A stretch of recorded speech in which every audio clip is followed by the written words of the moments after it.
No names. No laughter. No silver or gold. No turning back afterward. No secrets left untold. The chant that every child west of the river can recite without effort, the puzzle that circulates in hushed tones across playgrounds and nervous chuckles near the dimly lit high school corridors. These are the guidelines that set the stage for the most thrilling drinking games on college nights. They are the commandments one must follow when seeking Cave Boy. The drizzle is light, but the wind is relentless, cutting sharp lines across my cheeks. I narrow my eyes, pulling my hood snug, my fingers twitching in search of warmth.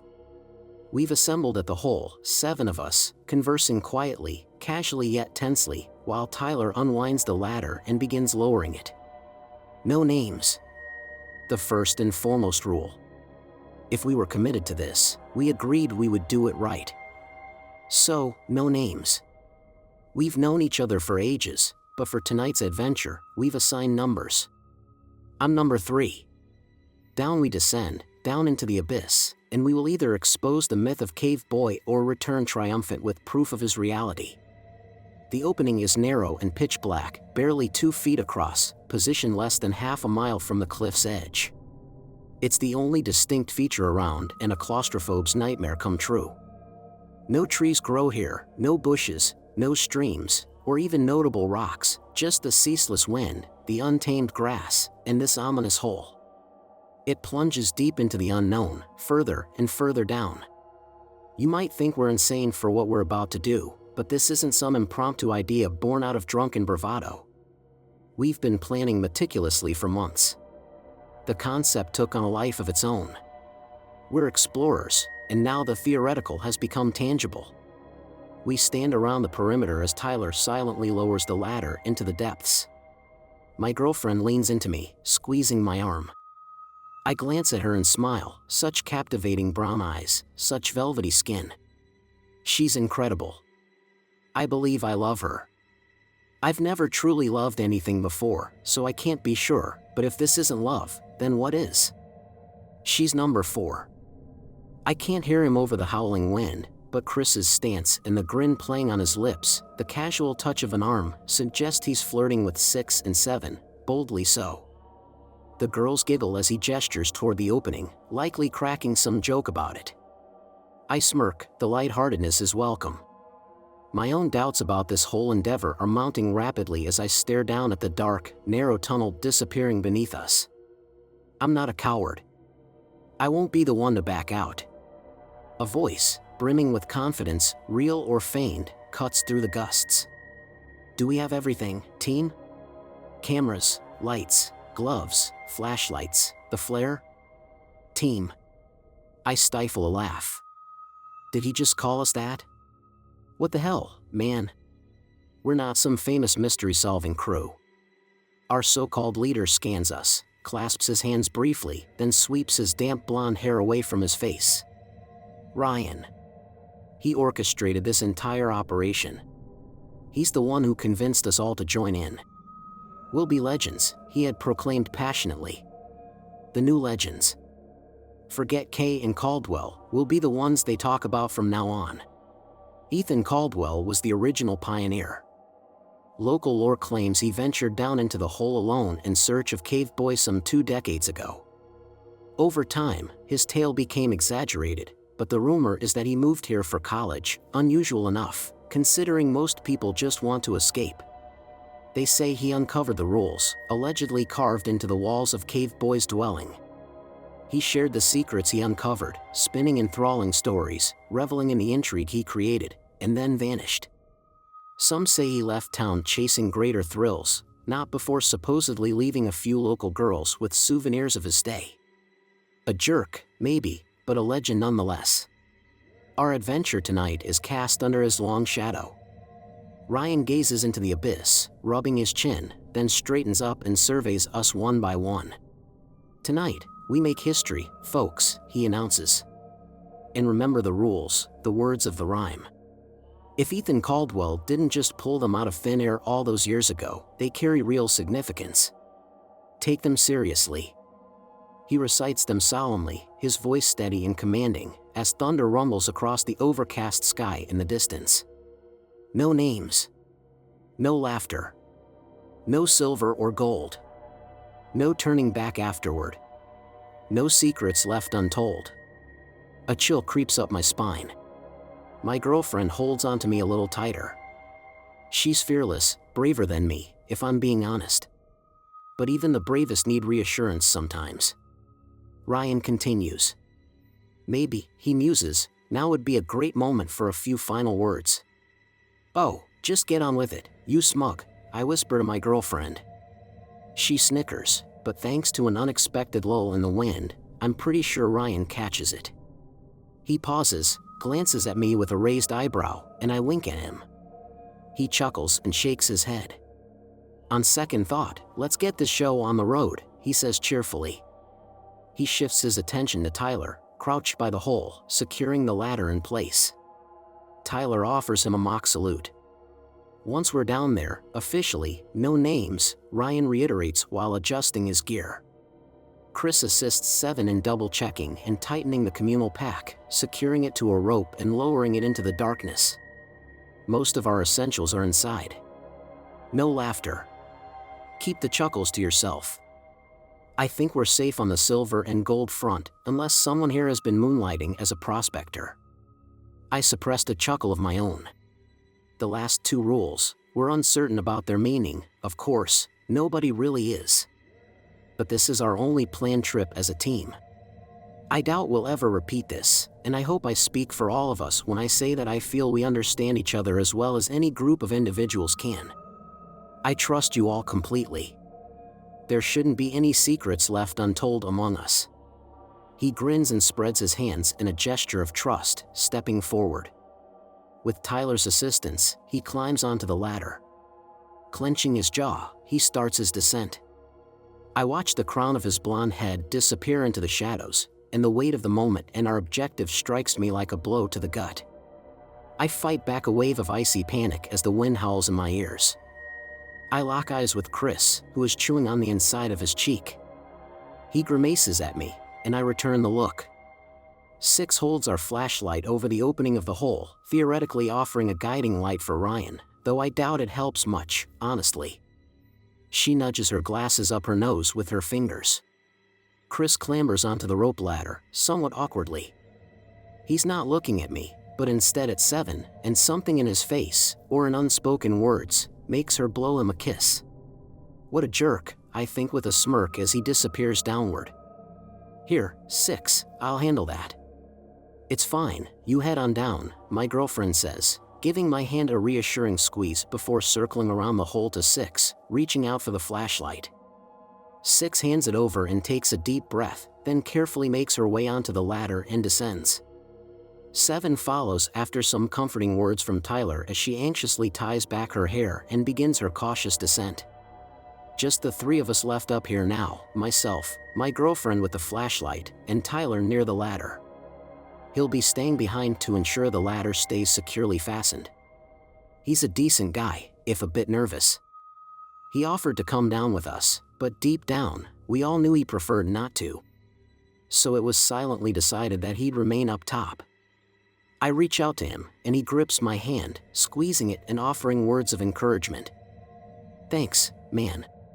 Stay safe, I respond as I step gingerly onto the ladder. Jessica will follow me. Taking a deep breath, I lower myself down. The ground rises around me until the wind and rain are nothing more than a distant murmur above. I can feel my body trembling, my teeth chattering as I climb rung by unsteady rung. The space is tight, my back scrapes against the rough edges of the hole, my elbows knock against the sides uncomfortably. The earth is cold, dark, and oppressive all around me. The sound of the wind above gradually fades, replaced by my own strained breathing, and I work to steady it as I continue my descent. We'll be the legends, Ryan had said. The new legends. I let those words swirl in my mind, motivating me to keep moving as I lower myself further into the depths of the unknown. The muffled voices of my friends start to reach my ears, and soon their words become clearer. Fleeting beams of light flicker in my peripheral vision from below. I'm getting close. When I finally feel space open around me and hear them talking just behind me, I drop down with a grunt, grinning as we whisper excitedly. Their faces appear briefly in the glow of their flashlights as they sweep them over the rock walls. I unclip my own light from my belt, clicking it on to examine my surroundings. The alleged dwelling of CAVEBOY. The walls are solid, dark rock, buried deep in the earth. Narrow tunnels and corridors extend in various directions. Around our feet is a modest heap of discarded items, mostly cans and bottles. They rattle and clang as we move. Jessica lands beside me from the ladder, and I pull her into a brief hug. "Nice work, Jessica," I whisper. "Right back at you, 3, she replies in a hushed tone. "Okay, everyone," Ryan speaks softly, his voice distorted by the confined space.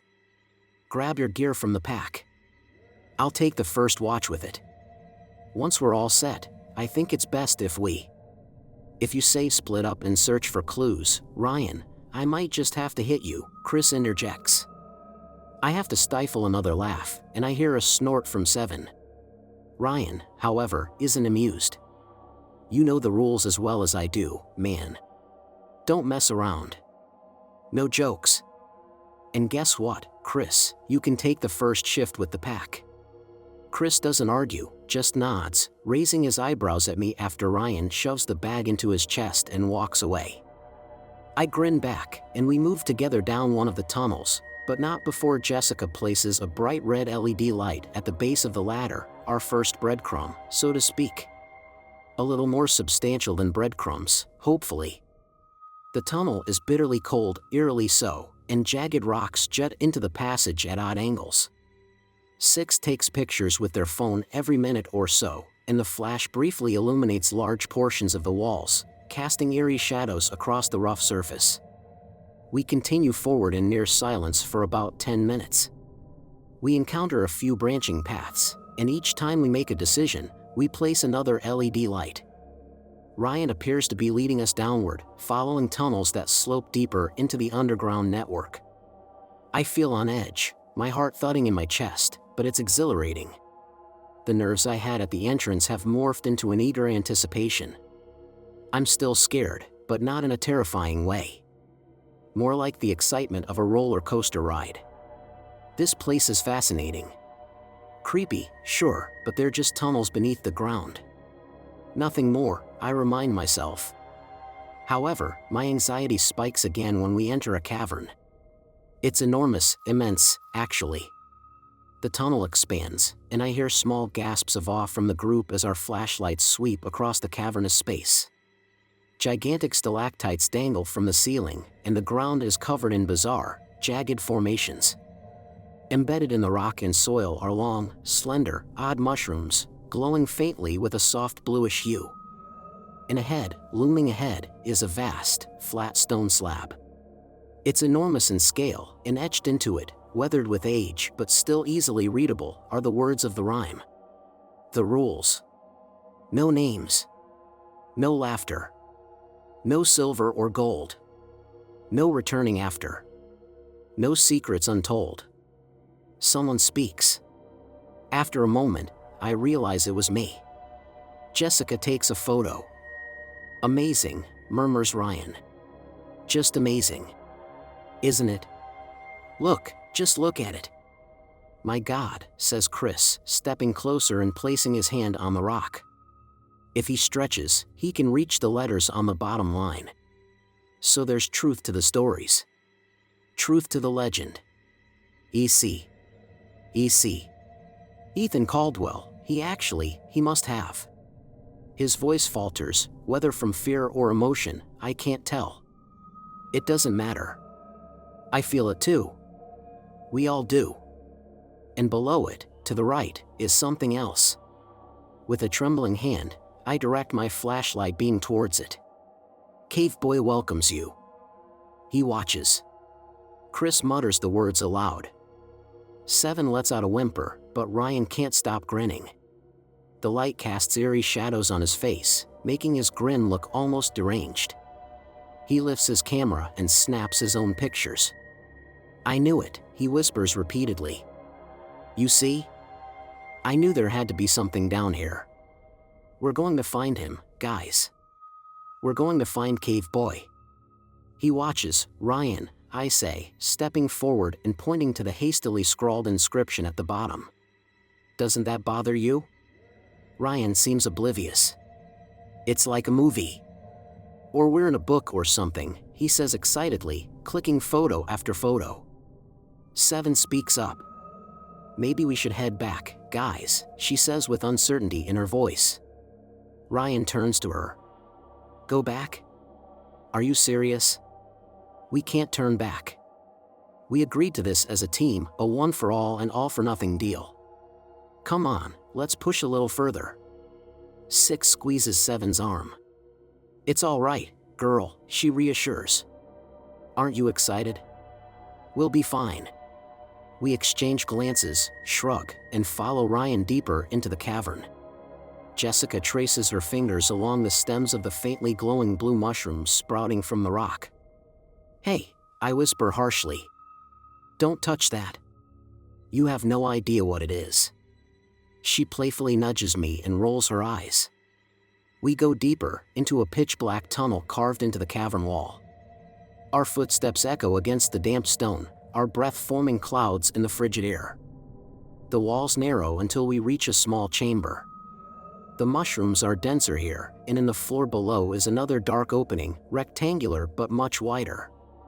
A roughly hewn set of stone steps leads further down. Oh, hell, mutters Jessica as we take in the sight of the steps. What do you think they are? Asks Chris.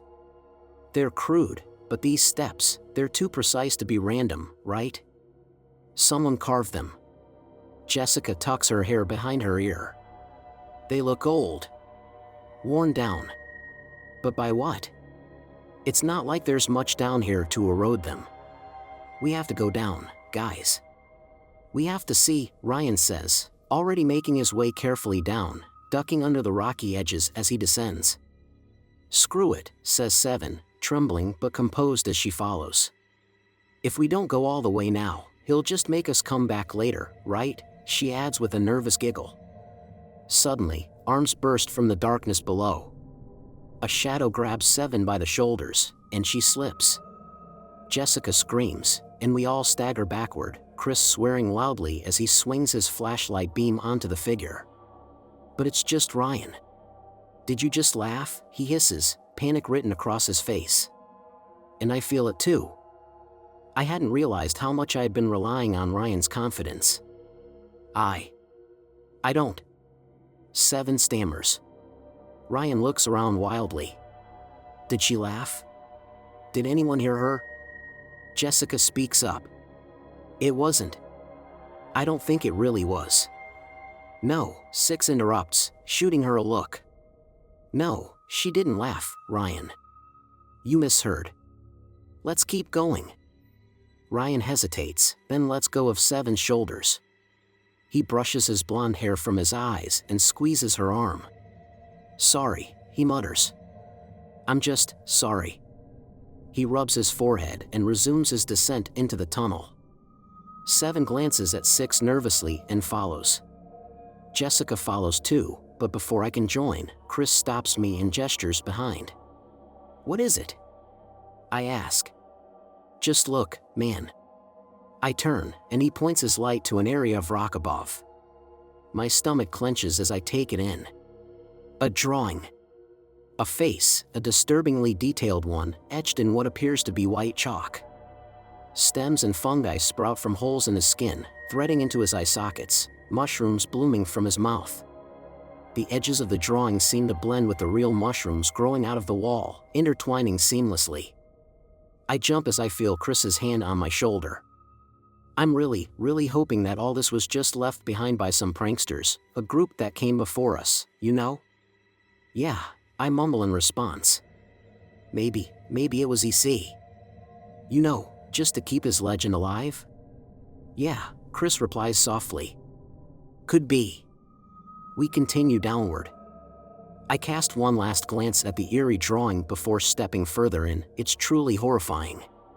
The staircase leads to another small chamber, and the path ahead, deeper into the cave, is through a cramped, low tunnel. There's no way to walk upright, we would have to crawl to get through. No one else is in the chamber with Chris and me, so I assume the others have already gone through and moved forward. I crouch and shine my flashlight into the narrow passage, catching sight of someone's legs vanishing into the darkness. I rub a hand over my face, and Chris and I exchange another look, but we say nothing. We get down on our hands and knees and crawl through the cramped tunnel. The stone beneath is icy and unforgiving. It takes a grueling 3 or 4 minutes to reach the other side. The cavern here splinters off in all directions, some tunnels lead sideways, others drop down steeply, and a few wind above us, well beyond our reach. The cave walls are covered, absolutely covered, in the same white chalk illustrations. "This is unbelievable," says Six, snapping picture after picture. "I mean, just look at all of this." The sketches here are far more detailed than the face at the stairway, yet they share the same eerie medium, and many are partially obscured beneath the soft glow of the bioluminescent fungi spreading through the cracks. Gazing upward and around, I realize the drawings extend to the ceilings as well. A wave of nausea and disorientation suddenly washes over me. I stumble to a nearby rock, leaning heavily against it, closing my eyes to steady myself. Jessica's excited voice reaches my ears as she talks to Seven. Grimacing, I take another look around. The drawings have an unsettling beauty about them. Most depict mushrooms, their long stems twisting and tangling in strange but deliberate patterns across the cavern walls. Among the fungi, small human figures are faintly visible, nearly hidden. Some, however, are much larger, perhaps life-sized. One particular sketch portrays a man sitting atop a rock, his head in his hands.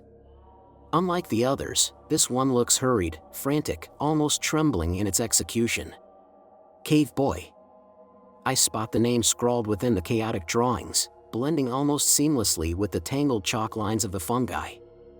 "Hey," I call out. "Hey, Six, can you get a shot of this?" She steps closer, tucking her hair behind her ear. A stray flashlight beam flickers across her earring for just a moment, catching my eye. A sharp gasp escapes my lips, and I stagger back. "What the, oh God?" She looks at me, startled. "What is it?" "Your earrings, Six. They're still in, aren't they?" "What are they made of?" "Aren't they gold?" "No names. No laughter. No silver or gold. No returning after. No secrets untold." The realization dawns on her face in an instant. She reaches up, touching her earrings with trembling fingers. "Oh crap, you're right. Does this count? I mean, does jewelry count?" The group falls silent, staring at her. Her voice turns frantic. "Does jewelry count?" she asks again, panic creeping in. A noise echoes from the distance to my left, snapping my attention away. I shine my flashlight down a long tunnel and catch a glimpse of Ryan inspecting something on the wall before he vanishes from sight. "Ryan!" I call after him. "Get back here, man. We have a problem." "What are you talking about?" Ryan replies from right behind me. A cold wave of fear shoots through me. I turn slowly. He's there, staring at me, his head tilted. "I know we've got a problem. Who are you calling to?" I clench my jaw and quickly swing my flashlight back down the tunnel. But whatever was there is gone. I could have sworn I saw someone, something. My memory blurs, distorting and shifting, making me question what I'd seen, if I'd seen anything at all. A figure, pale. "Oh God. Guys, we have to leave," I say, urgency thick in my voice. "I'm not joking. We need to get out, right now." Ryan nods, rubbing his chin. "I'm with you," he says gravely. "Six, your earrings, are they solid gold? Are you sure?" "Forget the earrings, man," I say, gripping his jacket. "There's something down here. I thought it was you just now. There's someone else in these tunnels." The group exchanges uneasy glances, uncertainty settling over us like a heavy fog. But Ryan just keeps looking at me. "Are you sure, 3? Absolutely sure, he whispers. I swear it, I reply, sweat trickling down my back. We have to get out, man.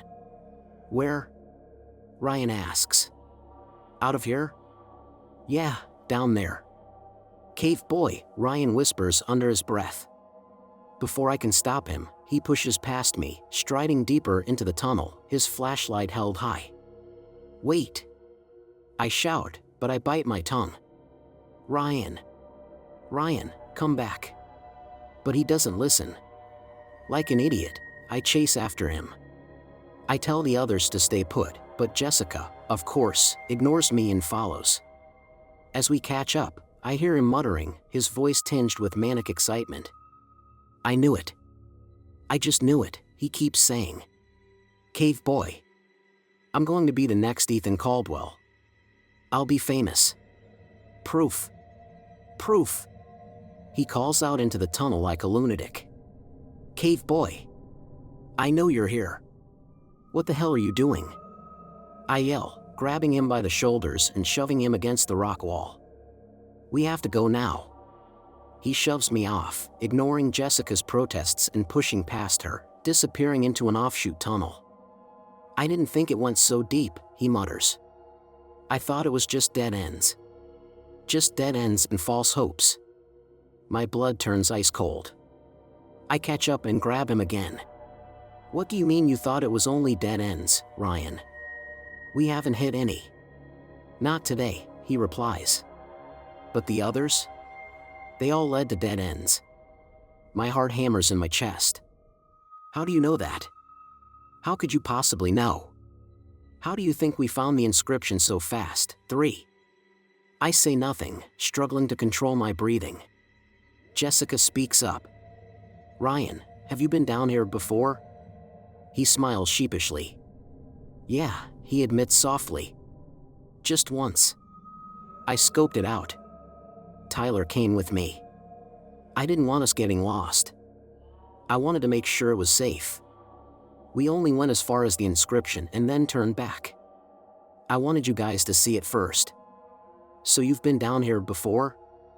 I ask, seething with anger. You're a hypocrite. No coming back after, that was one of the rules. No, Ryan insists, shaking his head. After means after finding Cave Boy. I'm sure of it. And how could you possibly know that? You're insane. Enough of this, we need to leave. I grip his jacket, trying to drag him back the way we came. This is my final warning. If he refuses, I'm leaving him behind. But then I realize, I don't know which way we came. My stomach drops. Oh God. I can't remember the way out. The tunnels spiral in every direction, vanishing into darkness. Ryan breaks free and strides down a different corridor. Get your head in the game, he calls back. I'm going to find Cave Boy, or... His flashlight swings around in front of him, and he stops. Jessica and I freeze at the tunnel's entrance, terror gripping us. Ryan stands still, maybe 20 feet ahead, and beyond him, deeper in the tunnel, there is someone else. Pale, but thinner than Ryan. Taller. Even though it hunches over, it towers above him. Its skeletal frame is grotesque, its ribcage distended, the skin stretched thin like parchment over jagged bones. What I mistook for Ryan's light gray jacket is actually the creature's flesh, pulled taut over unnatural limbs. Its jaw hangs slack, its eyes nothing more than hollow, black voids. I hear a soft moaning, a whispered no. I can't tell if it's me or Jessica. I fight the urge to scream. The moaning fades, and we stand frozen, us four, in the darkness, in utter silence. Cave Boy, Ryan breathes, taking a cautious step back. The creature moves slowly at first, just an arm, then its hand. Only those parts move, stiff and robotic. The rest of it remains frozen, statue-like. As it shifts, I see tendrils of glowing fungus stretching from its arm to the wall, retracting as new strands take hold wherever it moves. It's impossible to comprehend. Ryan whimpers in fear as the creature's skeletal fingers stretch out, tapping his forehead. One finger after another, tapping in slow succession. Cave boy.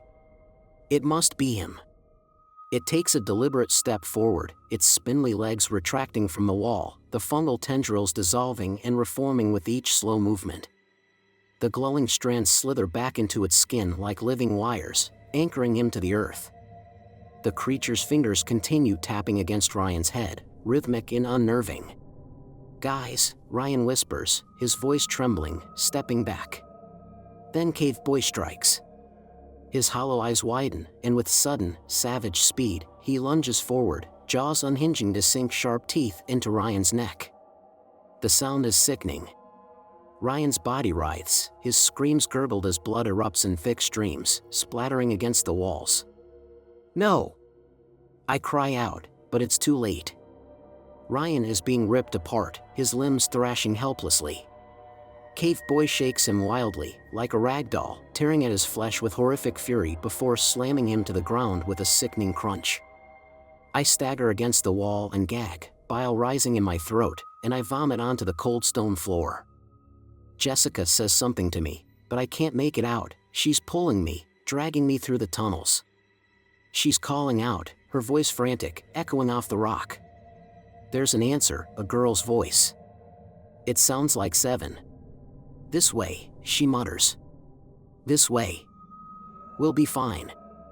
We'll be okay." I can't tell if she's talking to me or herself. The voices are clearer now, I see them ahead. Chris is in the lead, staring at me in alarm. "Guys," he says, "what the heck is go?" I cut him off with a guttural yell, grabbing his sleeve and gesturing wildly to the small tunnel ahead. "Back to the ladder." The urgency in my voice must be enough. I see the fear take hold in his eyes, and they scramble, 7, then 6, dropping to their knees and crawling back through the tight passage. Chris lingers for just a second. "Cave Boy, he's real, Chris." "He's real," Jessica says, breathless, shaking. "Where's Ryan?" Chris asks, glancing between us. "Where is he?" A low, wet groan reverberates through the tunnels, and we all turn in unison to stare into the darkness. "Just go, man. Please. Just go," I plead, and he curses but obeys, crawling into the tunnel. I push Jessica through next, then pivot, shining my flashlight into the looming void. At the far end stands Cave Boy, his face and torso slick with crimson. He stares at me, then lets out a shriek, slamming his grotesque form against the walls, grinning from the shadows. I dive into the tunnel, scrambling frantically, my flashlight clanging against the stone with every motion. It flickers and dies. I reach Jessica's feet. "Move!" I bellow. "Faster! Go, go!" She obeys, and I feel the panic ripple through the group like a wave. A wretched howl echoes behind me, sending vibrations through the stone. I twist my head around and see a pale, unnatural shape writhing closer in the dark. A skeletal hand swipes at my boots. "Faster!" I scream, pushing forward. "I can't." Jessica sobs. "I'm stuck." I kick back desperately, each strike filled with terror that something will latch onto me and pull me into the abyss. It tries.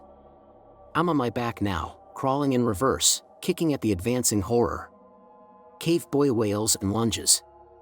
Finally, after what feels like an eternity, I emerge backward from the tunnel, gasping.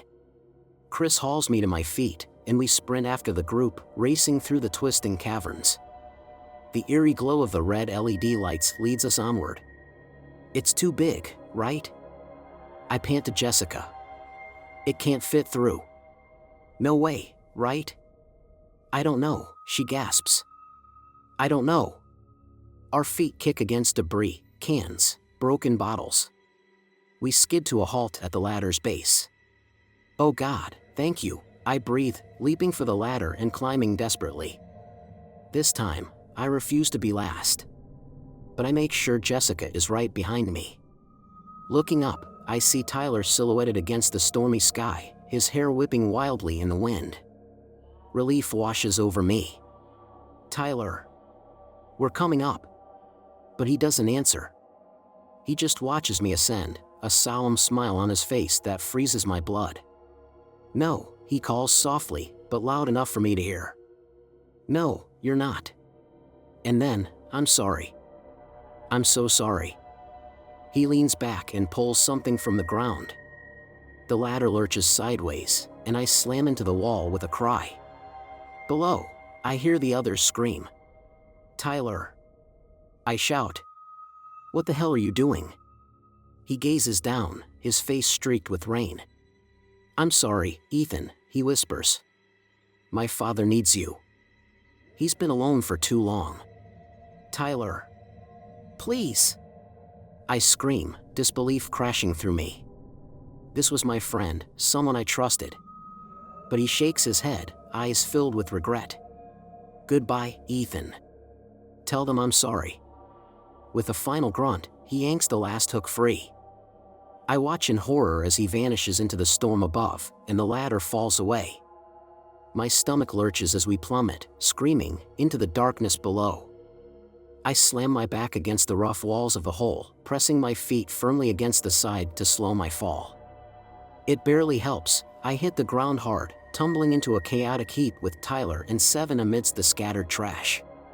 Above us, Chris and Six stared down in shock, their faces illuminated by the dim shaft of light filtering in from above.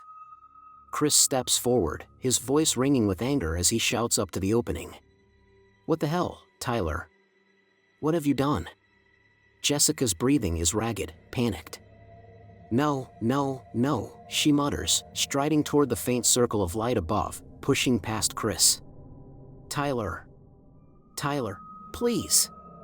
Why would you do this?" I reach for her, but she jerks away from me, tears streaming down her face. Chris spins toward me, fists clenched tight. "Ethan, what the hell is going on? What did he do? Somebody, please explain this." I inhale deeply, the stale, damp air burning my lungs as I glance down the dark passage behind him. There's no sign of the creature, but I can't shake the feeling that it's still out there, lurking. "CAVEBOY is real," I say in a hushed, hollow voice. "He's real, and Ryan is dead. It killed him." Six steps closer, trembling. Her wide eyes dart between me and Tyler. "You're joking, right?" she asks, voice quivering. But she can see the truth written in our expressions. Jessica wipes her tear-streaked face, her breath shuddering. "I saw it. We both did," I continue. "CAVEBOY isn't a story. He's real. A monster. And he tore out Ryan's throat." The words catch in my throat, my stomach churning. Seven begins to sob softly. Chris crouches by the backpack, rifling through it with shaking hands. "And Tyler." I pause, my voice unsteady. "He said something about his father, how he needs us. Then he let the ladder fall. He did it on purpose." "Enough," Six says, wiping her face and straightening up, her shoulders squared despite the tears streaming down her cheeks. She glares at me, stepping closer, forcing me back. "This isn't funny. This is sick, Ethan. Just, what do you think you're?" Tyler and I both react instantly as my name escapes her lips. Tyler lunges to cover her mouth, but she pushes him away. "Listen, Seven," I say, my voice urgent. "Please. This is real. I swear on my life, this isn't a prank. We have to follow the rules if we want to survive. It's the only way." And then I remember. "The earrings," I blurt out. "Six, take off your earrings. Right now. Toss them." With trembling hands, she does as I say, tossing them aside. We're all standing on the edge, teetering between disbelief and terror. "I'm going back for Ryan," Seven whispers.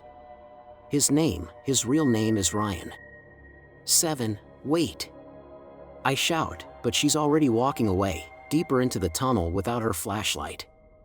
Tyler reaches for her, but the beam of his light catches something else. He's there. CAVEBOY. Standing motionless, his black, soulless eyes fixed on Seven. His jaw hangs slack, his head tilting with an eerie, mechanical crack.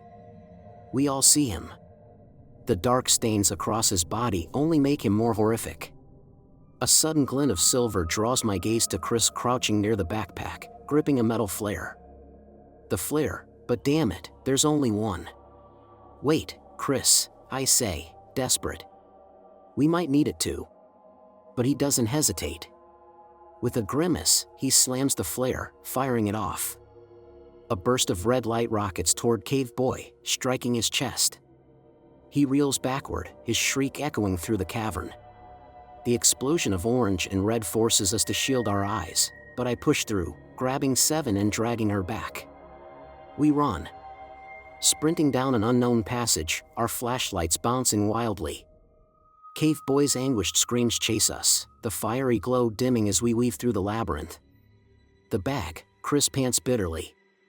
I left it. Forget it. It's gone. Just keep running. I shout, my lungs burning. 6 leads the way, picking paths that seem to stay level instead of leading deeper. But soon, there is no choice. We have to go down again. I spin around and notice her fumbling with her belt, and then a sharp click sounds. Instantly, the chamber is bathed in light. Fatigue begins to set in, and as we stumble around a bend, I gather the group and whisper for everyone to switch off their flashlights. They comply, and we huddle together, tense and embracing, straining our ears for any sound that might signal CAVEBOY's presence. We hear nothing, just our own ragged breathing in the damp darkness. Slowly, our eyes adjust to the faint blue glow emitted by the bioluminescent fungi, revealing the hazy outlines of my friends' faces in the dim light. After waiting a bit longer and realizing we are not being pursued, we slump down, resting our exhausted legs. Seven begins sobbing again, her attempts to suppress it admirable but unsuccessful. Ryan. She murmurs, and I extend my hand to the right, squeezing her shoulder gently. We can deal with this once we're out, when we're safe. For now, we just have to get out of here. But how do we do that? 6 asks, the reflection of the dim fungi in her glasses. Okay, I say, trying to keep my voice steady. 6, do you have any signal? She shakes her head. All right. Then here's the plan, we keep moving. This place is enormous. There has to be another way out. We'll search for it, and if we find nothing, we'll return the way we came, head back to the hole, and hope CAVEBOY is gone so we can climb out. Climb out?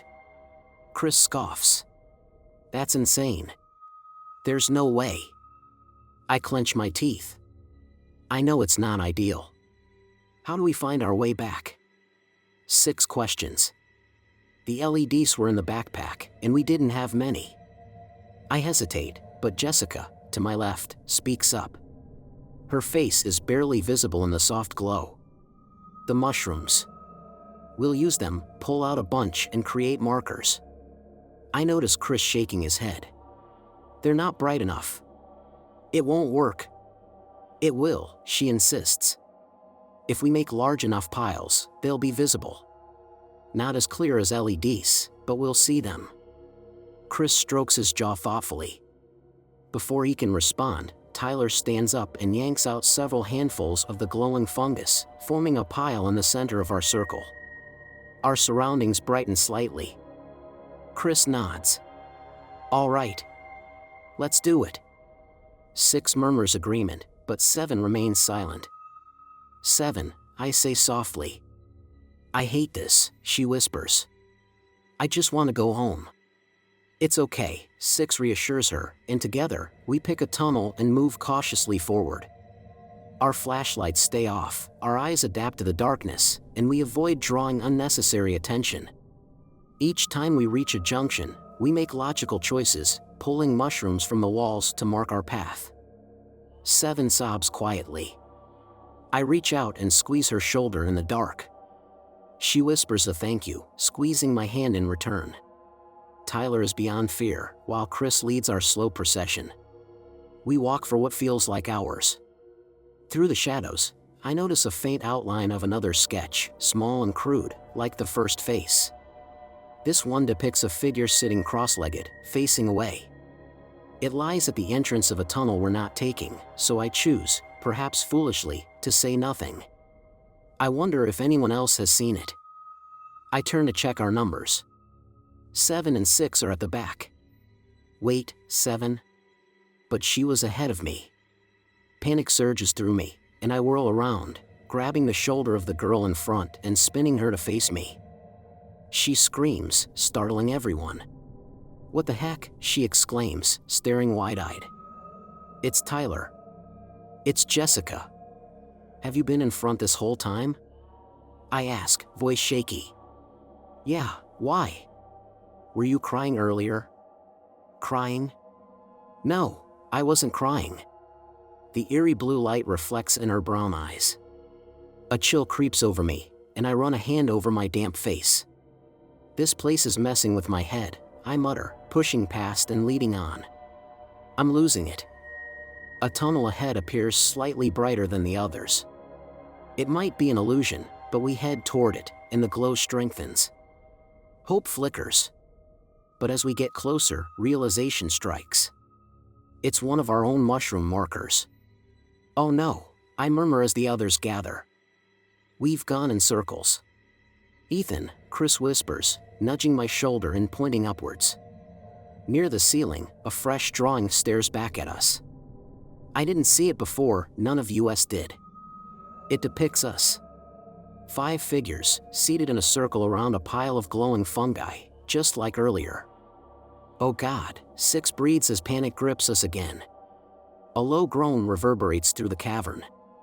7 babbles, repeating, "No, no, no, I'm done, I'm done." "No," someone shouts, but it's already too late. What did he mean by that?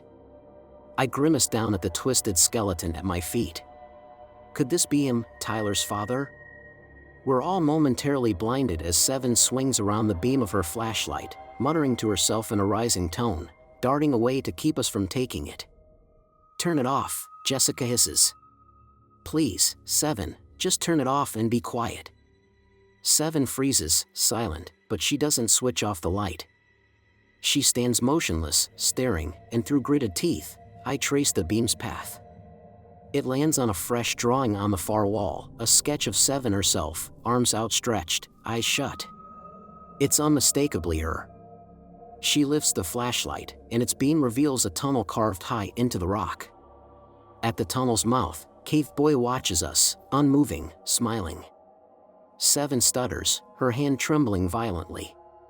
"Please," she whimpers. CAVEBOY remains statue still until he doesn't. His eyes flash with that terrible, bright blue, and in an instant, he springs down towards us, howling.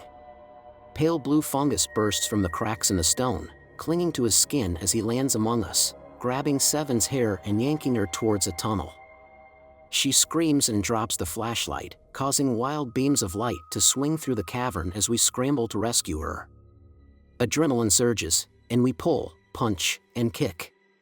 Chris slams his flashlight down onto CAVEBOY's head, shouting in fury. We outnumber him, we have strength, and we pull her back. But CAVEBOY is relentless. His hands snap out, gripping 7's head, and with a sickening crunch, he snaps her neck. A scream rips through the air. I feel as though I'm watching from above, detached, as CAVEBOY descends into a frenzy, tearing into her with horrifying force. We run. There's nothing else to do. We follow the trail of glowing fungus until 4 grabs my hoodie and jerks me sharply to the right. "Guys," she says, "down here. This way."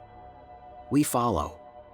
Chris stumbles, but I catch him by the collar and yank him upright. We crash into a wall, and 4 shushes us urgently. 4, 6 whispers, voice thick with fear. "What are you?" "Shoo," 4 insists. "Listen." I strain past the pounding of my heart and our ragged breaths. A low rumble reaches my ears.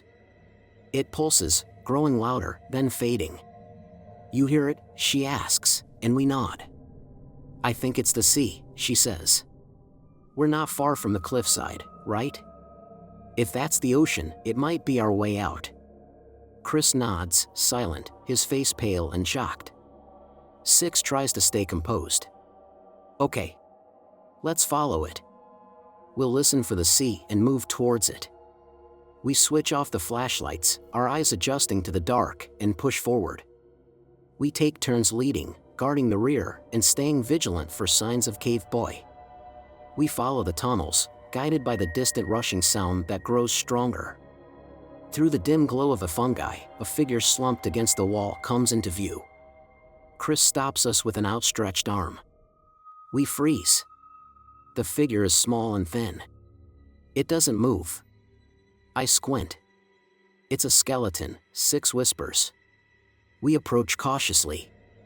A broken skeleton leans against the rock wall, its jaw missing, blue fungus winding through its ribcage, skull, and spine. Who is this? I murmur. It seems human, but I can't tell. I recall Tyler's last words to me, his eerie message before he let go of the ladder.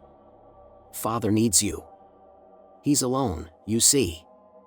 I rub my forehead and voice my thoughts. The group reacts with shock and swearing. What do we actually know about Tyler's dad? Six asks, adjusting her glasses. He died before Tyler was born, Jessica whispers. Ryan and Tyler came down here before, I admit. I'm sorry I didn't tell you sooner. They were here before? Chris asks, incredulous. Yeah. They scouted the place out, just the two of them. We're silent for a moment, all staring at the skeleton. It's a pitiful sight, abandoned in the darkness, forgotten. I always thought EC was just some prankster, Chris mutters. Ethan Caldwell. I never imagined the stories about him could actually be true. Maybe this is him, Six says quietly, gesturing at the bones. That can't be, for replies. He skipped town. Did he, though? Six challenges. How much of the rumors are true? What do we really know about this guy? What happened to him? We have no answers. We simply don't know. I take one last pitying glance at the skeleton before it fades into the shadows behind us. The sound of rushing water grows louder. The walls are slick with moisture, the glowing fungus thick between the cracks. A groan echoes from a tunnel to my left. I halt, forcing the group to stop. My hand twitches toward my flashlight, but I resist. Instead, I squint into the darkness, only shadows. Did I imagine it? What is it? Jessica whispers. Did you see something? I thought I heard something, I reply. But I'm not sure. We hold still a little longer, but silence follows. We press on, rounding a corner into a vast cavern. The floor is riddled with cracks, some thin, others yawning chasms leading to unknown depths. The sound of water echoes up from below, salt in the air. A narrow, rocky bridge stretches across the drop, leading to a tunnel on the other side. And in front of it, mushrooms are arranged in a pattern. Oh no, Six mutters, stepping forward. The mushrooms form the shape of a large six, glowing ominously. Six crouches and hesitantly reaches out, stopping short with a gasp. She instead picks up two small, shiny objects. What is it? Four asks. Six's voice trembles as she holds them up. They're my earrings. A groan from the tunnel makes us jump. It's close. Too close. In a panic, I grab my flashlight and try to switch it on, forgetting it's broken. I drop it, fumbling with Jessica's instead. The beam cuts through the dark, revealing something pale scuttling out of sight. Turn it off. Chris hisses, shoving me. I heard something. I insist. Are you sure? First squeezes my shoulder. A piercing shriek cuts her off. Flashlights snap on as we whirl to see Six on the ground, a pale hand clutching her leg. Cave Boy's head emerges from a crack, eyes flashing. I lunge, grabbing Six's hands as Chris kicks at Cave Boy's head. Panic fuels our struggle. I'm angry. Tired. Cold. Scared. Is this all for nothing? I shout, furious at the endless fear. With a desperate yell, I bring my boot down on Cave Boy's hand, stomping with everything I have. Chris joins in.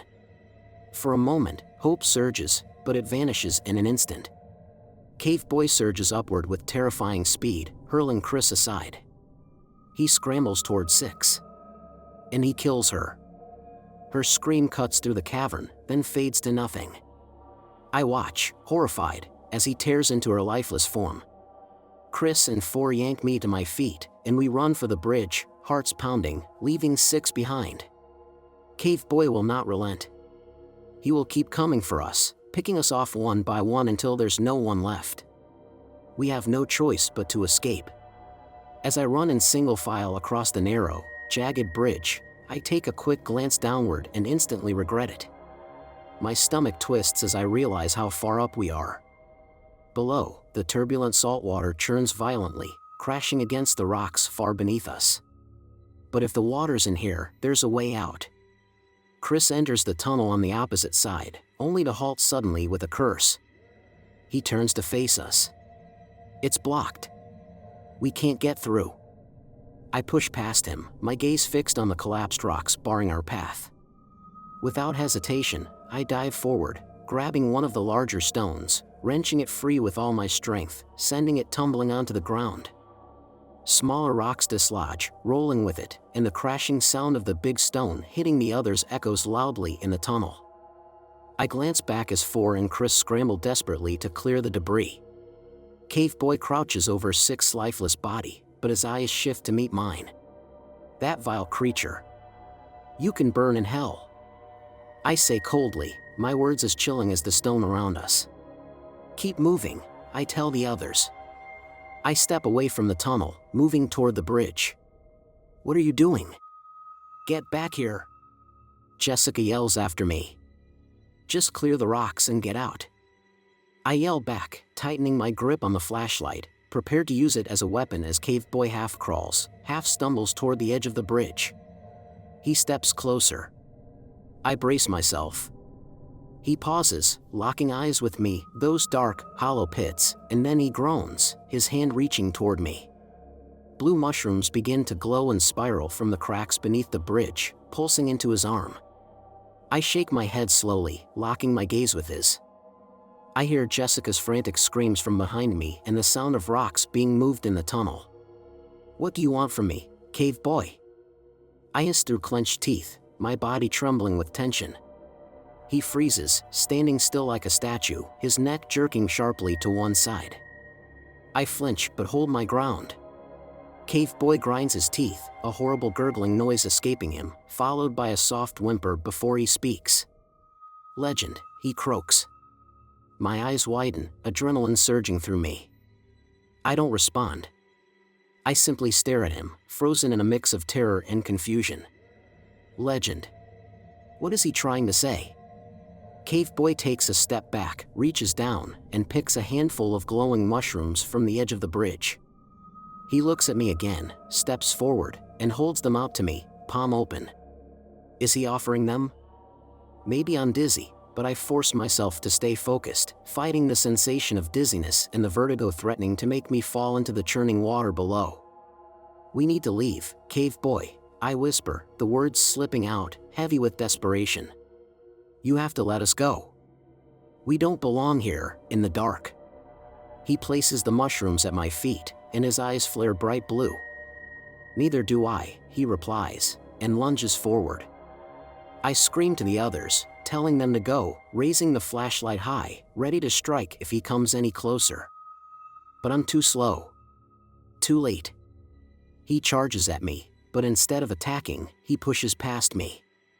The bridge is too narrow for us to both fit. I stumble, my foot slipping over the edge.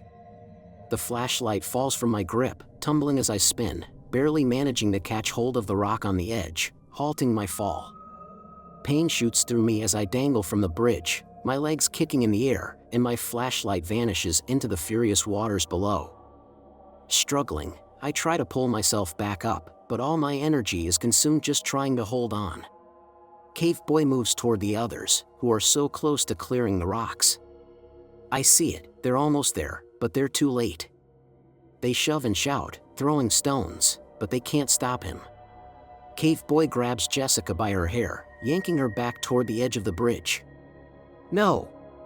I grunt, straining to pull myself back up. No. She's terrified now, on her back, being dragged across the bridge right past me. Her eyes meet mine as she screams, but CAVEBOY slams her into the wall before wrapping his hand around her throat. Ethan, she cries. Jess, I shout back, but a hand slaps over my mouth, silencing me. It's Chris. I feel his grip on my collar as he yanks me back onto the bridge. And then CAVEBOY snaps her neck. Her name is Jessica. And CAVEBOY bends over her, tearing her apart. I can hardly process what I'm witnessing. It's like a dream, a terrifying nightmare, but somehow, I'm aware of Chris pulling me along, pushing through the last remnants of the rock blockade, dragging me through tunnel after tunnel, closer and closer to the sound of rushing water. The noise grows louder, the walls become damper, the mushrooms fade and vanish, and the smell of salt in the air intensifies. We finally stumble into a small cavern. There are no more tunnels here, just a narrow rock ledge, with water below us. It's not flowing, just gently rippling. The sound of the sea is deafening, and Chris sits us down. He shares his plan, but I'm not really listening. He says we'll wait, and so that's what we do. Both of us. We wait. For what feels like hours, we sit in tense silence, close but not quite silent. I break down into tears for a while, my sobs racking my sore body. The water beneath us slowly retreats. Wet rock platforms start to become visible. The water continues to recede, and soon a narrow passage opens below. Chris jumps down, and I follow, the water rising to our knees. We crouch and move through the passage. It's not very deep or long, just about 10 feet, and it leads us out into a much larger cavern. A cavern with natural light.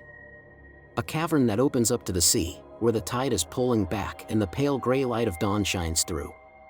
Chris puts his hand on my shoulder, that's his real name, Tyler, and we wade through the cold water, stepping over rocks, then over gray pebbles on the shore. We climb upwards, slowly but steadily, taking rugged paths where we can. We make it back to dry land. And then we go home. They never found the bodies. Or CAVEBOY. A massive operation was launched, I'm sure you can imagine it. Police tape, squad cars, cameras, search teams with floodlights, and forensic experts. We told them everything, the entire story. They held us for a while, interviewed us repeatedly. But we couldn't give them anything useful. Not really. So eventually, they had to let us go. They never found half the things Tyler and I told them about. They never found the drawings on the walls, the secret staircases, or the broken skeleton. But I think they did find the rules, carved into the rock. No names, no laughter, no silver or gold, no coming back after, no tales untold. And they found the mushrooms, the glowing blue fungus. They took samples. Apparently, they're quite dangerous. The spores alone, they said, can trigger hallucinations, especially in tight, enclosed spaces. They wanted us to return, to show them the way, the passages to take. But I told them there was no way. Now, I think they're planning to seal the hole for good. The first thing I did when I got home that morning was unplug Jessica's phone. It was still charging in my room, and I scrolled through it. I don't know what drove me to do it, but the urge was there. I was still in a haze, really. But I went through every message, and do you know what I found? A long series of texts. Very revealing texts. Turns out Jessica had been cheating on me. With number 2. Tyler, as he's really called. She had been for a while. The proof was undeniable. No tales untold. You think you know someone. As for number 2, he vanished. Just like Ethan Caldwell, gone without a trace. Vanished to some other place, I suppose. Smart guy. Because if I ever see him again, I'll make sure he doesn't get away. But it was me Jessica called out for at the end. She didn't scream for him, she screamed for me. I don't know, it feels like it means something, though I'm not sure what. I'm not sure how to feel. Chris and I haven't talked much since. Or Tyler and I I guess. But I know he's in therapy now. I'll probably end up there too. I keep replaying that night by the hole in my head, 7 of us standing around it, in the rain and wind, buzzing with nervous energy and anxious anticipation. Ryan was an idiot. Selfish too. I shouldn't have gotten involved in his plan. But I can't place all the blame on him. We'll be the legends, he had said. The new legends. And what can I say? The stories have already spread farther and faster than Ethan Caldwell's did. Ryan was right.